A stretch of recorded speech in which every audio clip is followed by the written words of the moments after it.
You are listening to the Toxic Mold Podcast with Steve Worsley, the toxic mold expert and your number one source for mold consulting and mitigation in the USA. Let's dive into a brand new episode. Before we get started on this episode, here's a not-so-short disclaimer. While all attempts have been made to verify the content provided in this podcast, neither the podcaster or the producers assume any responsibility for errors, omissions, or alternative interpretations of the issues discussed here. All information stated in this podcast is the opinion of Steve Worsley. Steve Worsley is a mold specialist with over 25 years of experience in the construction and mold industry. The Toxic Mold Podcast is for information sharing purposes only. The views expressed are those of the podcaster and his alone. These views should not be taken as expert instruction or commands. While there may be references to medical conditions and symptoms, all podcast episodes are the opinion of Steve Worsley, and any medical questions or concerns shall be addressed with the appropriate licensed medical professional or professionals. As the podcaster refers to different mold types, please be aware that Steve Worsley is not a microbiologist, and questions concerning mold specifics should be answered by the appropriate professional.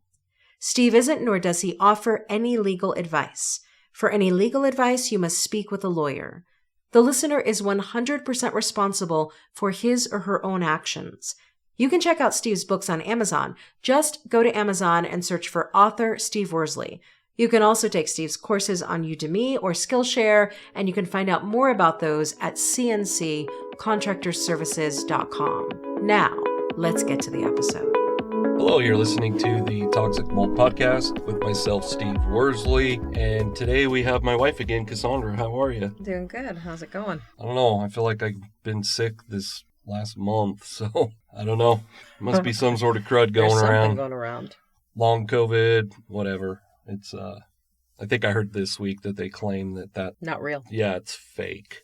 So, anyhow, today we are on episode 252, I believe. I actually didn't even write it down, but pretty sure it's 252. And today's topic is ERMI versus ERMI. So we did a 3-part series about mycotoxins, and we kind of covered those types of tests, but it's something that gets brought up all the time in the Facebook groups I follow. And it's, I guess for me, I kind of look at it, it's a bit frustrating how much the ERMI test is pushed. And it's not that I'm totally against it, but just isn't quite as accurate as everybody would like to make it sound. Well, and for those who might be listening to this episode of the Toxic Mold Podcast, and this is their first episode, maybe let's start with, do ERMI and ERMI test for the same thing? No, not at all. So the acronym ERMI, that means Environmental Relative Moldiness Index. That's what ERMI means. ERMI is Environmental Mold and Mycotoxin Assessment. So for the ERMI, it's only mold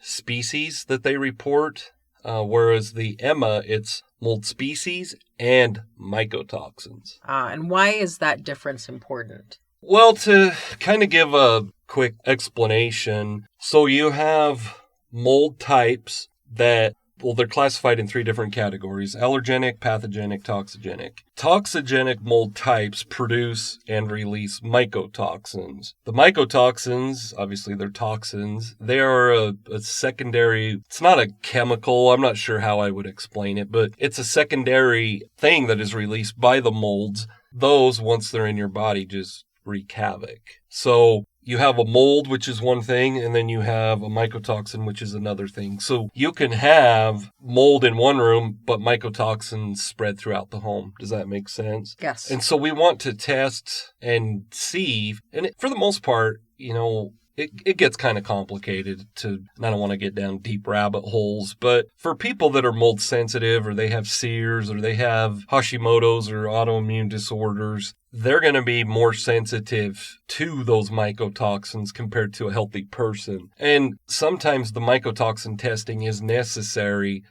if mold remediation has been completed, but our client is still sick. Does that make sense? Yes. So then it sounds like the EMA gives you a more comprehensive assessment of what's going on than the ERMI by itself. Yes. Yeah, and once again, we did way back several years ago, we did a 2-part series about ERMI, and I was probably pretty harsh towards the ERMI test. And I've changed a little bit. Like, in the past, I really thought ERMI was not really relevant, and I've evolved a little bit. And there's a time and place for the ERMI testing, but on the other hand, it's frustrating to see how it's pushed because the ERMI test was done by scientists at the EPA as a research tool. And even to this day, if you Google or go to the EPA's website, they do not recommend ERMI testing for indoor air quality concerns. Does that make sense? That makes sense. The ERMI it's like a scoring system, so I don't know for sure. It all depends. Like, I think you answer several questions about your personal health, and then that puts you in a certain category, like low risk, high risk, medium risk. I don't know how it's done. But the score that ERMI gives you, if it's a 12 and you're a high risk, they're going to say that's a problem. If it's a 12 and you're low risk, they're going to say, well, you probably don't have any issues. But my point is the scoring system can be very misleading. And what they do for the scoring system, and I'm only speaking to my knowledge, and I don't have a whole lot with ERMI, but what they do is they have a list of the mold species that they're looking at. They determine how prevalent they are in the sample, and then they give you a score.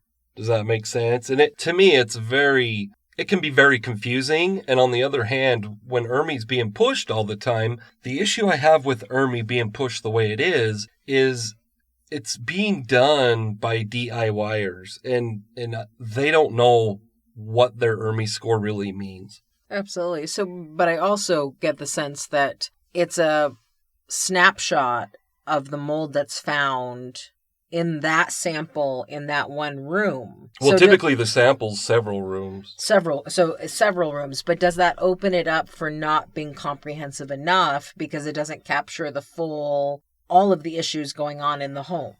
Yeah, that's very true.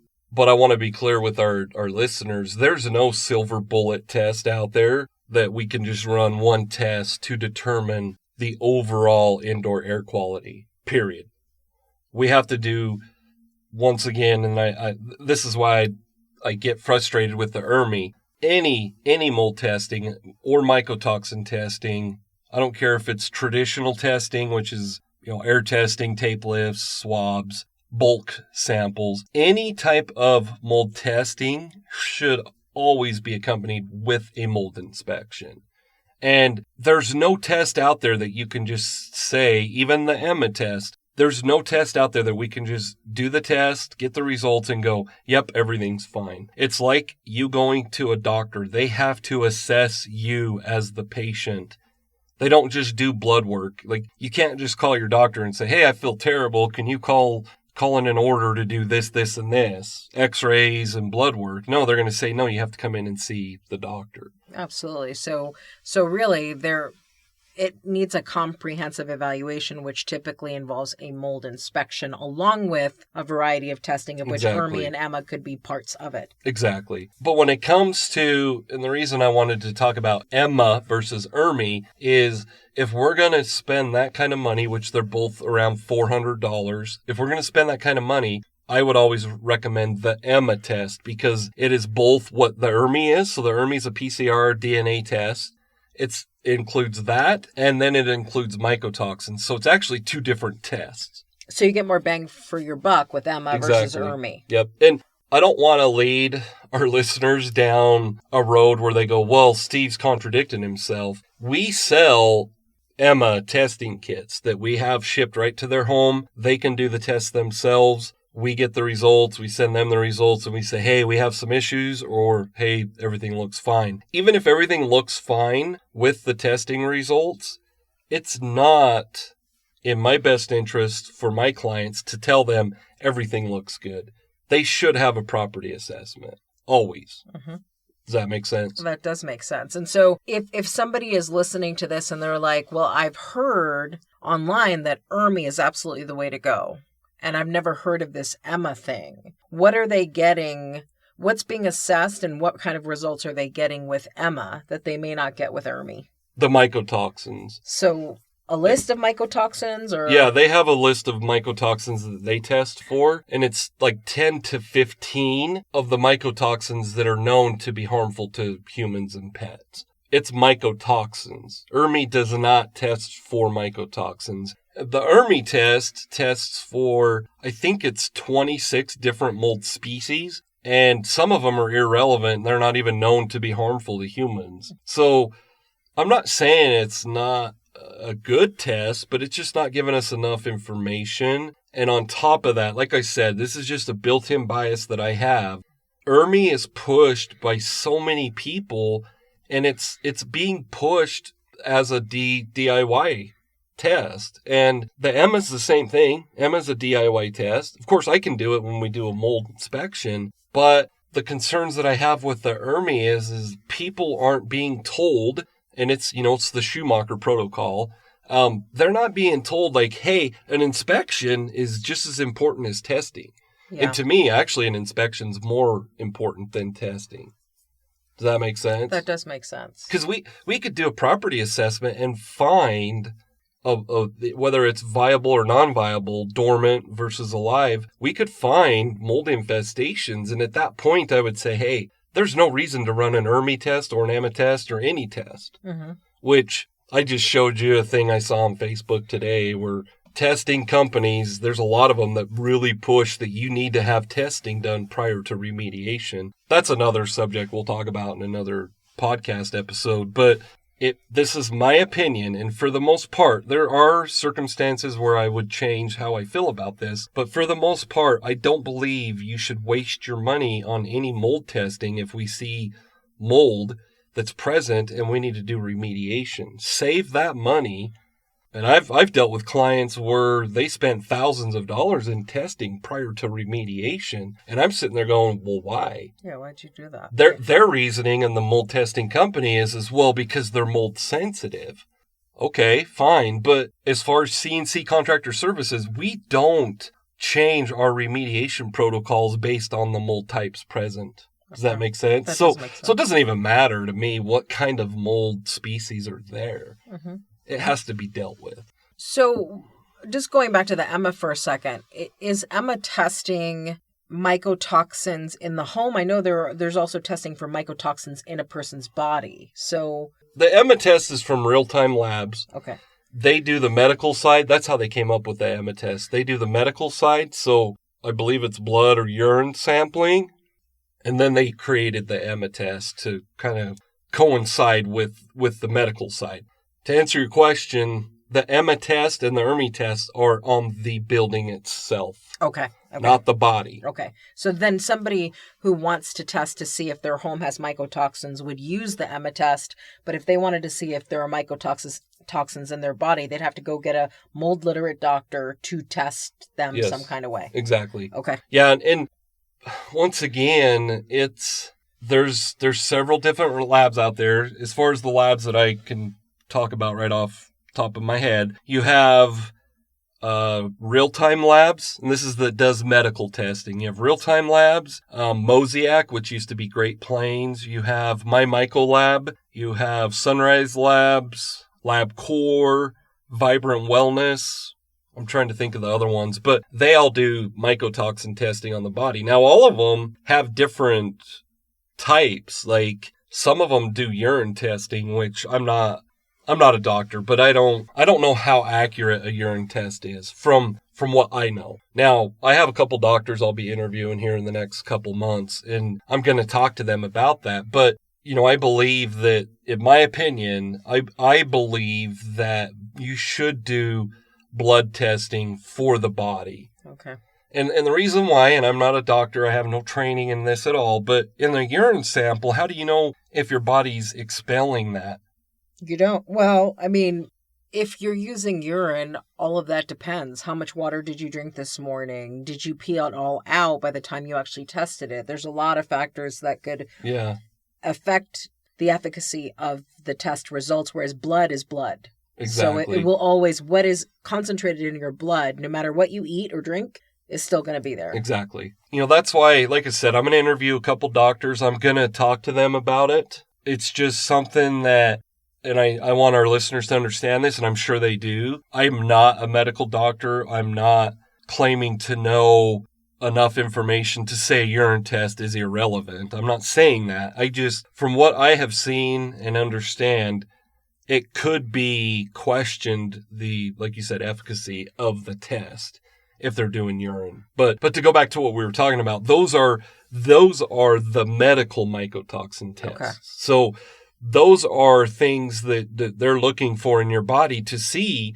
And once again, I don't know this part of it. Like, how do they know if it's a mold? What if somebody grew up in a moldy home? Exactly. And they're 50 years old and they have been out of that moldy home for 30 years. Like, how do they know? Yeah. That's where I think the urine, the blood serum, like the MyMyco lab, theirs is like a blood serum test. Okay. So then at the end of the day, for those who are listening, what are you recommending? EMA, ERMI, medical myco, what are your recommendations? Well, I guess it all depends on what their situation is. Like, I don't think, and this is just an opinion, I don't think it's worth spending a bunch of money, even if it's the medical side, on testing until you have a property assessment done. And the reason I say that is we could do a property assessment and we can find visible mold or even a bunch of water stains. We have a client that, there's a family of 5 and 2 of them are sick. In my opinion, even if I tell them we'll go do mycotoxin testing on the medical side, if there's a mold infestation and remediation needs to take place in the home, I personally don't think it's relevant for them to go do medical testing. Do you think it would be relevant for them to do the medical testing if we find that remediation's the next step? I don't believe it's necessary. See, I would say yes. And the reason why I would say yes is to have a before remediation medical baseline of where their mycotoxin load is. Mm-hmm. And then 6 to 9 months, maybe even as early as 3 months after remediation, go back and do the testing again. Right. To see if their mycotoxin load or exposure has decreased as a result of mitigation. Right. Like, I completely agree with that. But that's where it's difficult to just answer the question you asked me. Like, would I recommend all that? Well, first and foremost, property conditions are very important. Their checkbook, if they don't have the money to do all that, then of course I would say that's a factor. So my point is every situation, just like our bodies, is unique. Mm-hmm. And it's different. And there's no straight answer to say, of course I recommend doing mycotoxin medical testing prior to remediation. Yeah. When I come up with my opinion and what I'm telling my client and our listeners is based on, I'm looking at it from big picture, that they don't have endless funds to spend on testing. Which most people don't. But I would say, even if they didn't have the money to do the medical mycotoxin testing before and after, I would think as a layperson, doing the EMA is critical, because if the EMA comes back and says, hey, there's a lot of mycotoxin exposure happening in your home, then you know for sure you have to look at that more deeply. If you know you've already done medical mycotoxin testing and you have mycotoxins in your system, but the EMA comes back, no, there's really no, then you're getting it from somewhere else. So I feel like the EMA is critical because you need to know where you're actually getting exposed. And Exactly. It might not be your home. Exactly. And I want to be clear too with our listeners, like, once again, every situation is unique. And even if the EMA comes back negative, we can look at it and say, well, did we get enough in that sample? I mean, there's factors of an error on either the lab side, which I don't think that would be likely. But as far as who gathered the samples, we would question, where did you gather those samples? Because it's important when you're doing ERMI or EMA, it's important. And once again, this is going to sound contradicting.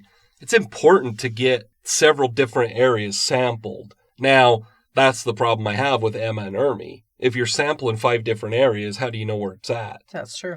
But on the other hand, we're trying to figure out if it's in the home. Now, if you get an ERMI that comes back and it's not bad, but you have the medical mycotoxin testing that's showing you have the mycotoxins, and we know it's a very accurate type of test, like a blood test, we can say, well, did you do a proper sampling for the ERMI? Correct. Does that make sense? And so that's why it all comes back full circle for me, and that's why you should have a professional doing it. Exactly. Now, am I saying that our listeners can't do the EMA or ERMI? Of course I'm not saying that, because we offer those packages. Mm-hmm. But I'm just being clear that a property assessment, in my opinion, is the most important thing. Correct. And obviously, once again, having the proper professional doing it is very important. It's critical. It's absolutely critical. So given all of that, what's your call to action for people? So if you think that you do have mold concerns going on, you need to get a hold of a local mold inspector that is obviously certified, licensed if necessary, insured, that will do a proper and a very thorough property inspection. Absolutely. It's crucial. And I mentioned it earlier, like we have, and this is new for CNC Contractor Services, we do offer mycotoxin testing packages on our website. We certainly do. And before long, we will also be offering digital education in the form of a mycotoxin prevention kit, because you might be listening to this and you might be saying to yourself, man, this is the first time I'm hearing about mycotoxins. I really need to know more about this. We'll be launching that mycotoxin prevention kit shortly. Yes. Yeah, I think I have all the recordings done now. I just got to put some stuff together. You've put a lot of worksheets together. It's going to be a very thorough package, digital package. It'll have audios, videos, worksheets, checklists, things like that. And we're going to offer it at a very low price so that, because we obviously do this podcast for awareness. But on the other hand, we have to make money too. That's true. And I mean, you're going to want the mycotoxin prevention kit if you have even a 2% concern that maybe there are mycotoxin issues going on in your home. Yep. But just so our listeners know, you can order the EMA testing kit through us. The price is the same if you go right to Real Time Labs. The difference is, for the same price, if you purchase it through me, you actually get my feedback on the results. If you go through Real Time Labs and you purchase the kit through them, I'm not going to give you that feedback. You're going to have to book a consultation. Absolutely. So it's absolutely worth going to cnccontractorservices.com. And if you're going to do mycotoxin testing, purchase it there. Perfect. We appreciate all of you for listening. Have a wonderful week. Thank you for listening to this episode. Make sure you go to our website at cnccontractorservices.com and sign up for the mold investigation checklist. Again, go to cnccontractorservices.com and get your free mold investigation checklist today. You can also, on cnccontractorservices.com, find out more about Steve's courses and books and consultations. Once again, go to cnccontractorservices.com.